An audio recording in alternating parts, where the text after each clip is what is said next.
The British polar explorer Ben Saunders has been forced to abandon his quest to cross Antarctica unassisted after he was left without enough food to complete his journey. Saunders, 40, was attempting what he described as the first solo unassisted crossing of Antarctica in memory of his friend Lieutenant Colonel Henry Worsley, who died on an expedition to traverse the Antarctic alone last year. He aimed to spend 65 days traveling more than 1,000 miles across Antarctica, but was forced to end the trip when he arrived at the South Pole on Thursday, after 52 days. Saunders said he had just 13 days' food for the remainder of the expedition, which he expected to last 17 days, but only with near-perfect conditions and unhampered skiing. Air rescue would be impossible on certain sections of the final stretch due to the nature of the terrain, he said.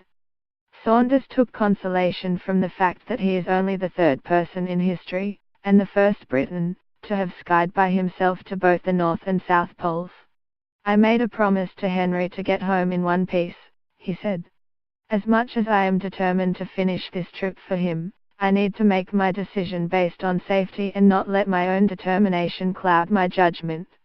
I don't think Henry would be telling me to go for it given my concerns about the diminished safety margin. It feels like the most respectful thing I can do after Henry's fate is to be prudent and safe. Worsley, inspired by the Edwardian explorers Ernest Shackleton, Robert Falcon Scott and Roald Amundsen, aimed to be the first person to cross Antarctica on foot without assistance. Struck down by exhaustion and ill health after covering 900 miles, the 55-year-old was forced to call for help.